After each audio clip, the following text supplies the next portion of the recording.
Bom dia! Começando mais um Despertando com Dharma, dia 13 de março. Tudo bem com vocês? Hoje é sábado. Bom dia, Jaque, tudo bem? Vai escalar alguma montanha hoje, Jaque? Oi, Aline. E aí, tudo bem? Praticando yoga ainda? Só online, né? Sinto muita falta das aulas de yoga, nossa. Oi, Luísa. Bom dia, Rúbia. Oi, Isis, Silvia, tudo bem? Esse é o Taguá Taguá. Oi, Carol, e aí? Taguá Taguá com a música Inteiro Metade. E aí, Carol, como é que tu tá? Bom dia, Clayton. Clayton? Meu amigo, eu não sei falar o nome dele. Ele me entende. O que aconteceu, Carol? Tu tá aí cedo, coisa boa. Essa música chama Inteiro Metade, Taguá Taguá. Muito bom. Bom dia, Salvador. Também estou com saudades de ti, Carol. Nós temos que dar um jeito de acabar com essa pandemia, a gente poder ir a São Paulo, tu vir pra cá, pra gente se ver. Então é isso. Inteiro Metade de Taguá Taguá. Bom dia, Cris. Muito bem. Deixa eu largar esse chimarrão aqui.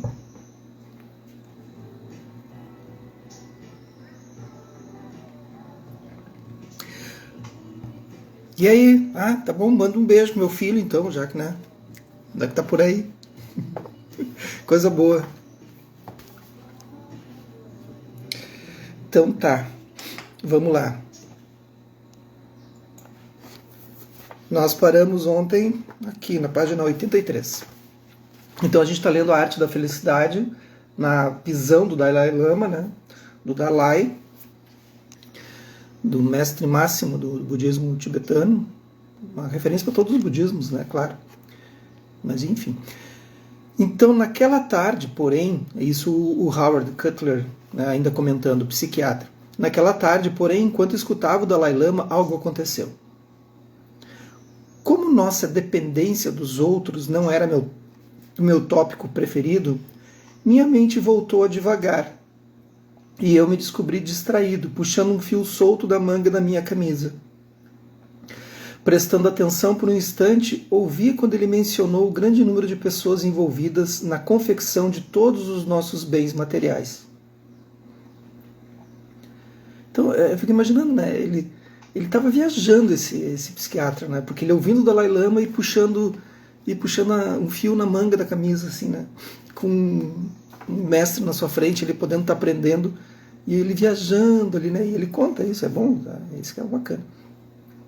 Prestando atenção por um instante, ouvi quando ele mencionou o grande número de pessoas envolvidas na confecção de todos os nossos bens materiais. Enquanto ele falava, comecei a pensar em quantas pessoas estariam envolvidas na feitura da minha camisa.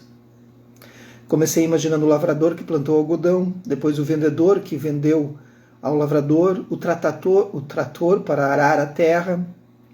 Em seguida, por sinal, as centenas ou até milhares de pessoas envolvidas na fabricação do trator, entre elas incluídas as que extraíram o minério para fabricar o metal de cada peça do trator, e todos os projetistas desse trator.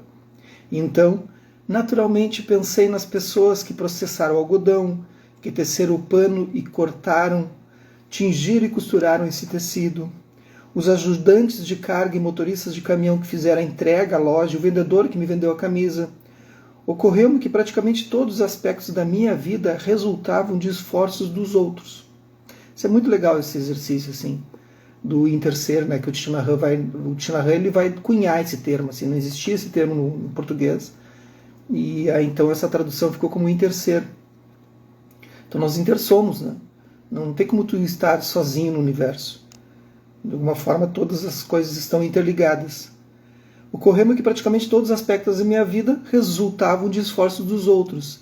Então a gente diz, eu não preciso de ti, não preciso dos outros, eu posso viver sozinho. Isso não tem nem como processar uma mente assim, né? A preciosa confiança que eu tinha em mim mesmo era uma total ilusão. Então a gente tem uma autoconfiança exagerada, assim, né? Essa superioridade, achar que a gente pode tudo é completamente dependente dos outros. Completamente dependente. Isso é uma fantasia, uma ilusão, uma delusão. Delusão é acreditar na própria ilusão.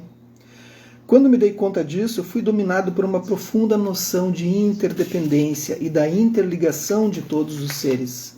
Senti que me enternecia. Alguma coisa, não sei o que, fez com que eu sentisse vontade de chorar. Pronto. Aí o Howard Cutler, ele parou de estar naquele nível cognitivo, que é normal, né? Normal quando tu entra super cético no budismo, assim, tu fica naquele nível cognitivo. E quando tu começa a estudar a mente, tu começa a perceber que não tem essa confusão toda cognitiva. E ele simplesmente entrou num estado de compaixão. Ele percebeu que ele é um todo, ele faz parte desse todo. E isso que é bacana, assim, quando a gente cai essa ficha assim, é muito legal. Tu para de fazer esses argumentos cognitivos, assim, que não levam a lugar nenhum. E aí tu começa a pensar com o coração, sentir com o coração de verdade. Nossa necessidade de outras pessoas é paradoxal. Agora o próximo título é A Intimidade. Ao mesmo tempo que nossa cultura se encontra enredada na celebração de uma independência feroz, também ansiamos por intimidade e por uma ligação com um ser amado especial. Concentramos toda a nossa energia na missão de encontrar aquela pessoa única que esperamos venha curar nossa solidão e, entretanto, sustentar nossa ilusão de que ainda somos independentes. Embora essa ligação seja difícil de realizar, mesmo com uma única pessoa, eu descobriria que o Dalai Lama consegue e recomenda que se tenha intimidade com o maior número possível de pessoas. Na realidade, seu objetivo é criar essa ligação com todos. Então tu não fica refém, né, de uma relação só. Né? Na sua palestra de ontem à tarde, perguntei-lhe em encontro na sua suíte no hotel do Arizona. No final de tarde, o senhor falou da importância dos outros e o descreveu como um campo de mérito. Mas quando examinamos nosso relacionamento com os outros, no fundo são tantas as formas diferentes com as quais podemos nos relacionar, tantos os tipos diferentes de relacionamento. É bem verdade, respondeu Dalai Lama. Por exemplo, há um certo tipo de relacionamento que é altamente valorizado no Ocidente, comentei. É um relacionamento caracterizado por um alto grau de intimidade entre duas pessoas, em que temos uma pessoa especial com quem podemos compartilhar nossos sentimentos mais profundos, nossos medos e assim por diante. As pessoas têm a impressão de que, se não tiverem um relacionamento dessa natureza, algo está faltando na sua vida. Na realidade, a psicoterapia ocidental costuma procurar ajudar as pessoas a desenvolver uma relação íntima dessa espécie. Acredito que esse tipo de intimidade possa ser considerado algo positivo, concordou o Dalai Lama. Creio que se alguém for privado desse tipo de intimidade, acabará tendo problemas. Tu vê que o Dalai Lama ele não discorda do sistema ocidental, né? Mas ele mantém a posição dele. Estou só querendo saber, então, prosseguir. Durante sua infância no Tibete, o senhor não era apenas considerado um rei, mas também uma divindade. Suponho que as pessoas o reverenciassem. Talvez se sentisse um pouco nervosa ou amedrontadas na sua presença. Isso não criava um certo distanciamento emocional com relação aos outros? Uma sensação de isolamento? Da mesma forma, o fato de viver separado de sua família, de ser criado como monge desde a tenra infância e como monge de nunca ter se casado, tudo isso não contribuiu para uma sensação de separação com relação aos outros? O senhor alguma vez já sentiu que perdeu a oportunidade de desenvolver um grau mais alto de intimidade pessoal com os outros, ou com uma pessoa especial, como por exemplo uma esposa? Eu já vou dizer o que o Dalai Lama vai responder, mas o problema é esse, ó. Tu colocar um posicionamento da tua mente, e essas perguntas que o Howard está fazendo é uma pergunta do posicionamento da mente no estado ocidental. Para o ocidental isso é estranho, para eles não é estranho. Então quando a gente olha para as coisas, olha para alguém, olha para uma ideologia, olha para uma política, olha para um sistema, desde que eles, novamente, aquela regrinha básica, a regrinha de ouro, desde que o sistema, a pessoa, a política, a ideologia não faça mal para si e para os outros, aí tá valendo. Se fizer mal, não tá valendo. Não conta. Política que faz mal para os outros não vale. Não é benéfico. Enfim. Mas se tu olhar para isso, tu tem que olhar do lugar onde ele se encontra, onde a mente do Dalai Lama se encontra. Então, quando tu olhar para as pessoas e julgar, te posiciona primeiro. No budismo, a gente tem as 5 sabedorias. 5 sabedorias. Uma é a sabedoria do espelho. A sabedoria do espelho é entender que o outro, o interser, é entender que o outro possui as suas causas e condições. Tu te coloca no lugar do outro e olha através do estado da mente do outro e posiciona a tua mente como se estivesse no lugar do outro. Te coloca no lugar do outro. Não é só empatia, é se colocar. A partir do momento que tu te coloca no lugar do outro, tu começa a ver o mundo na perspectiva dele, na lente dele. E aí tu vai entender. Tu não precisa concordar. Mas vai chegar um momento em que tu vai usar a sabedoria da causalidade, que é a sabedoria irada. E nesse momento, se o outro, tu olha no lugar dele, e se essa pessoa pode ser teu namorado, qualquer pessoa, está cometendo um deslize, alguma coisa assim, pai, mamãe, um filho, tu olha, não te posiciona com a tua mente, se posiciona a olhar com a dele, e aí tu usa assim a sabedoria da causalidade, que tem uma parte que é irada, e aí tu tenta mostrar para ele que em algum aspecto ele está equivocado. Mas tu não mostra o erro, tu vai mostrar os aspectos positivos dele. Porque quanto mais tu regar os aspectos positivos, mais essa semente vai brotando. E aí então, se precisar, tu intercede de uma forma irada, que é tirar aquele outro daquela situação, mostrar para ele o caminho correto. E às vezes é preciso uma forma irada, às vezes é preciso mostrar. A pessoa tem que ter um pouquinho de... gera um certo sofrimento.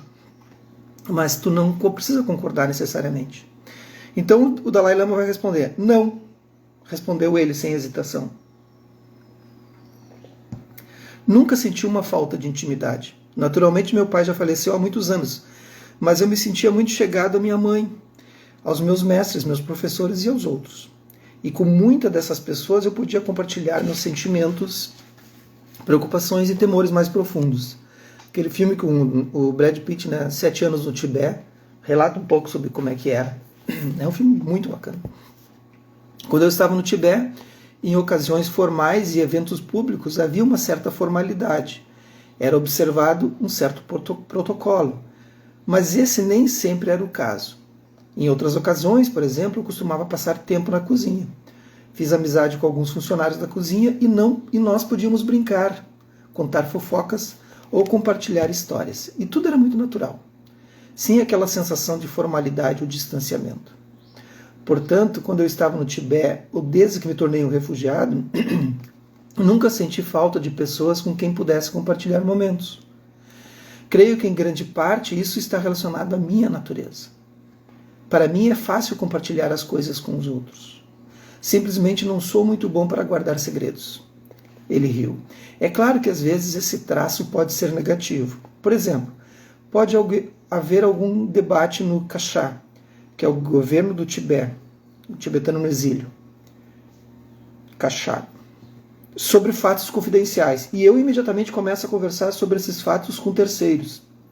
No entanto, no nível pessoal, ser aberto e comunicativo pode ser muito útil. Graças a essa natureza, posso fazer amigos com maior facilidade. E não se trata apenas de uma questão de conhecer pessoas e ter uma troca superficial com elas, mas de realmente compartilhar meu sofrimento e meus problemas mais profundos. E o mesmo acontece quando ouço boas notícias, e imediatamente vou compartilhá-la com outros. Por isso, tenho uma sensação de intimidade e ligação com meus amigos. É claro que às vezes para mim é fácil criar um vínculo com os outros,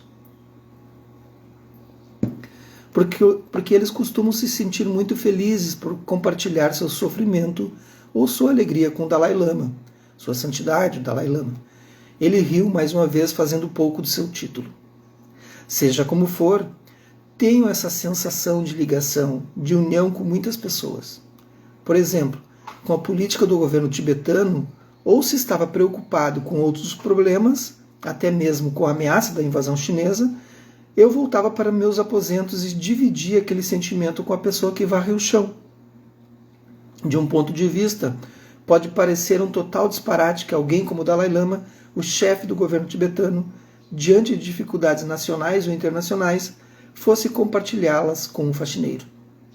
Ele riu mais uma vez, mas, em termos pessoais, sinto que é muito útil, porque a outra pessoa participa e nós podemos encarar o problema ou o sofrimento juntos.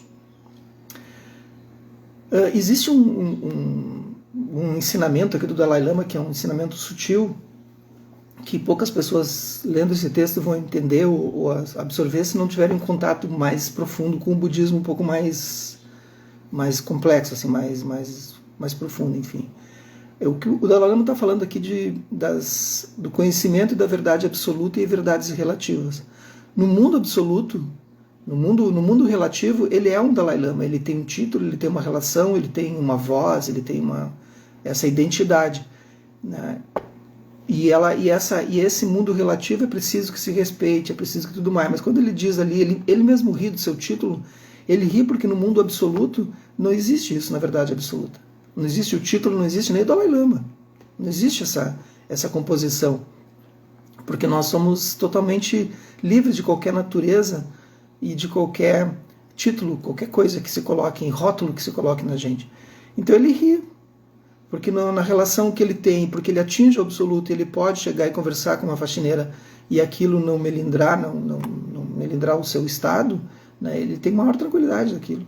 Ele não se sente ofendido ou qualquer coisa. E mesmo que tu ofenda uma pessoa como um Dalai Lama ou pessoas que trabalham intensamente a meditação, tu não vai ofender. Tu não vai conseguir ofender. Não vai conseguir ofender porque não há nada para ser ofendido. Porque no mundo absoluto não há nada para ser ofendido. A natureza ela é totalmente vazia e livre de qualquer referência externa. Não sei se ficou claro. Porque a relação absoluta e relativo, tu tem que ter um contato com ela para entender. Mas ficou mais ou menos, né? Vamos lá. Uma expansão da nossa definição de intimidade. Praticamente todos os pesquisadores no campo dos relacionamentos humanos concordam que a intimidade tem importância crucial na nossa existência. O influente psicanalista budista John Bowlby escreveu que ligações íntimas com outros seres humanos são o eixo em torno do qual gira a vida de uma pessoa. Dessas ligações íntimas, a pessoa extrai sua força e seu prazer de viver. E através de suas contribuições, essa pessoa transmite força e prazer de viver aos outros. Essas são questões a respeito das quais a ciência atual e a sabedoria tradicional estão de acordo. Está claro que a intimidade promove bem-estar físico e psicológico. Ao examinar os benefícios à saúde proporcionados por relacionamentos íntimos, pesquisadores em medicina concluíram que aqueles que têm boas amizades, pessoas a quem podemos recorrer em busca de apoio, solidariedade e afeto, têm maior probabilidade de sobreviver a desafios à saúde, tais como ataques cardíacos e cirurgias de grande porte, e têm menor probabilidade de apresentar doenças como câncer e infecções respiratórias. Por exemplo, um estudo de mais de 1.000 pacientes cardíacos no Medical Center, na Universidade Duke, concluiu que aqueles que não tinham cônjuge ou algum confidente próximo apresentavam probabilidade 3 vezes maior de morrer dentro de 5 anos após o diagnóstico da doença cardíaca, do que os que eram casados ou tinham um amigo íntimo. É o acolhimento, né? Tu tem por que estar vivo, né? Outro estudo com milhares de moradores de Alameda, na Califórnia, ao longo de um período de 9 anos, revelou que os que tinham mais apoio social e relacionamentos íntimos apresentavam menores índices gerais de mortalidade e menor incidência de câncer. Em outro estudo, em Nebraska, com centenas de idosos, concluiu que aqueles que tinham um relacionamento íntimo apresentavam melhor função imunológica e níveis de colesterol mais baixos. Ao longo dos últimos anos, houve pelo menos uma meia dúzia de pesquisas de grande alcance conduzidas por diferentes pesquisadores. Depois de entrevistar milhares de pessoas, os diversos pesquisadores parecem todos ter chegado à mesma conclusão. Relacionamentos íntimos são de fato benéficos à saúde. Então, né? Fizeram uma pesquisa de milhões assim para descobrir. Não, na verdade, essas pesquisas eles querem tentar entender o que gera no corpo, né? E no cérebro. E quais são os elementos que são gerados, né?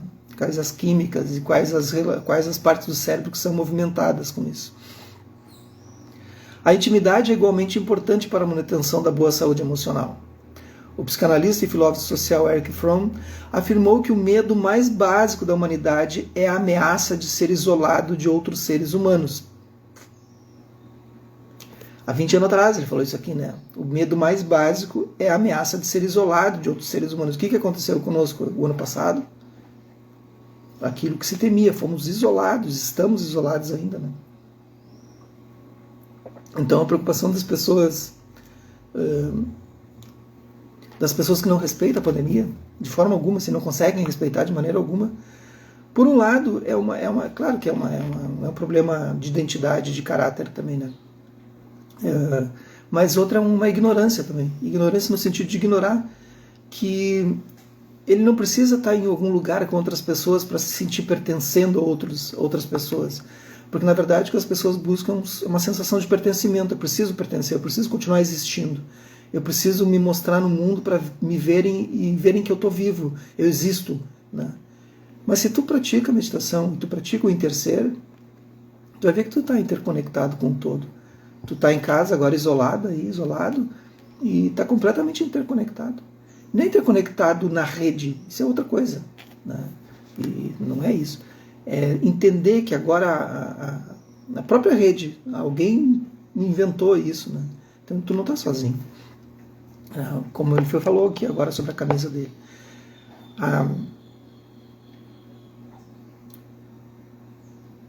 O psicanalista e filósofo então falou isso. Para ele, a experiência da separação, vivenciada pela primeira vez na tenra infância, é a fonte de toda a ansiedade na vida humana.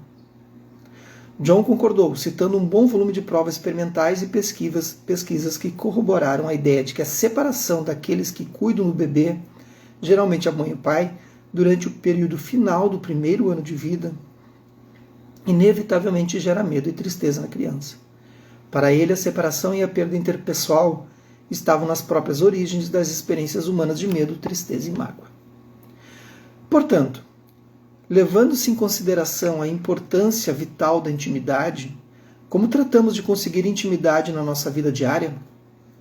De acordo com o enfoque do Dalai Lama, delineado na última subdivisão, seria razoável começar com o aprendizado, com a compreensão do que é intimidade, e com a busca de uma definição e modelo prático de intimidade. No entanto, quando nos voltamos para a ciência à procura de uma resposta, tem-se a impressão que, apesar do acordo universal entre os pesquisadores quanto à importância da intimidade, é nesse ponto que termina a harmonia entre eles. Talvez a característica mais surpreendente do exame mais superficial de vários estudos sobre a intimidade seja a ampla diversidade de definições e teorias sobre exatamente o que é intimidade. Na extremidade mais concreta da escala está o autor Desmond Morris, que escreve sobre intimidade a partir da perspectiva de um zoólogo com formação em etologia. Em seu livro, Comportamento Íntimo, Morris define a intimidade. Ser íntimo significa estar próximo. Ao meu ver, o ato da intimidade ocorre sempre que dois indivíduos entram em contato físico. Depois de definir intimidades em termos de puro contato físico, ele então passa a examinar as inúmeras formas pelas quais os seres humanos entram em contato físico uns com os outros, desde um simples tapinha nas costas à união sexual mais erótica.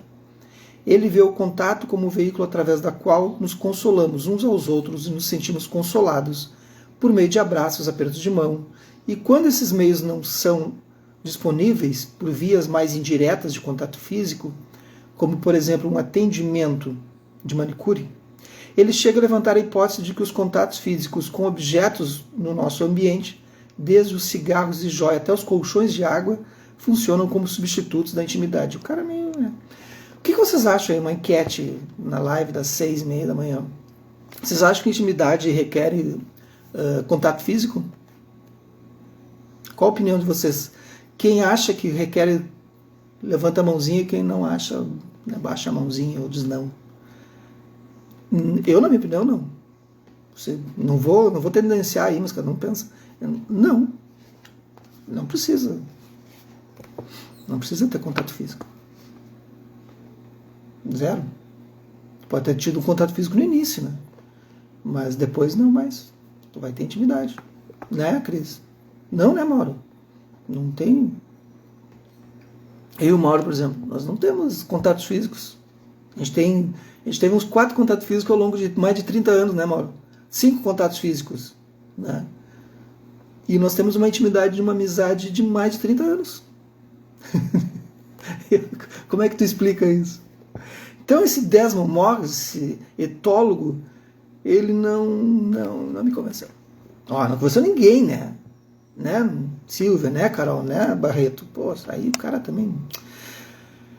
A maioria dos pesquisadores não é tão materialista nas suas definições de intimidade. Parece concordar com que a intimidade é mais do que a mera proximidade física. Tá aí. Tá vendo?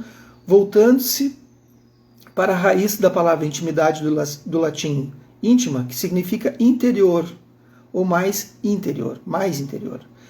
É com enorme frequência que eles aceitam a Tirza, né, que é uma terapeuta também, e a Rúbia também é outra terapeuta holística, e disseram que intimidade é conexão. Tá vendo? Conexão. Boa, uma excelente definição. Conexão. E com enorme frequência eles aceitam uma definição mais ampla, como por exemplo a oferecida por Dan McAdams, autor de diversos livros e tal. O desejo de intimidade é o desejo de compartilhar nosso eu mais profundo com outra pessoa. Essa coisa de citar o nome das pessoas e dizer, eu sei que tem que citar nos livros, mas é muito anos 90, muito anos, sabe? Porque uma ideia ela não é da pessoa, a ideia ela tá no ar, assim. Então não consegue. É do McAdams, é do Morris, não é. Eles, de alguma maneira, eles chegaram ali aquilo, sabe? Foi citado por eles, mas não foi construída por eles. Então é muito anos 80, muitos anos 90 citar. Então vamos parar por aqui, porque esse cara está começando a me irritar. É que amanhã tem muitos nomes ainda. Tá bem? Então pensem sobre a intimidade, se vocês têm intimidade com outras pessoas, num relacionamento físico, ótimo, se não, é numa conexão, como diz a Tirza. Hoje é sábado, vamos aproveitar o sábado de alguma forma, da sua maneira, e que a gente possa se encontrar amanhã, né? E que as famílias de vocês... Tirza, é assim, eu me irrito na live, eu me irrito com o autor, eu me irrito com... eu brigo com o livro, eu falo sozinho, é uma coisa... Estou precisando fazer uma constelação, né Tirza? Então, que todos estejam bem, que as suas famílias não, de alguma forma, estejam seguras aí com a questão do Covid, tá? E se mantenham com saúde mental. Que os méritos desse nosso encontro... hoje tem a live do Solon. Isso, obrigado. Hoje tem a live do Solon no Facebook. Solon e André Marchini, eles vão fazer uma live às 20 horas. Procurem Solon Zambuja, tá? E aí tem uma live música, musiquinha bacana, MPB, assim, pra gente curtir. São os amigões nossos compadres aí. Que os méritos desse nosso encontro, dessa nossa prática, se expandem e toquem a todos. Que nós possamos nos tornar um caminho iluminado. Eu sempre digo, se tu não pode se tornar um caminho iluminado, pelo menos não atrapalha quem está tentando, né? Não atrapalha quem está ali, tá bem? Então, um bom sábado a vocês.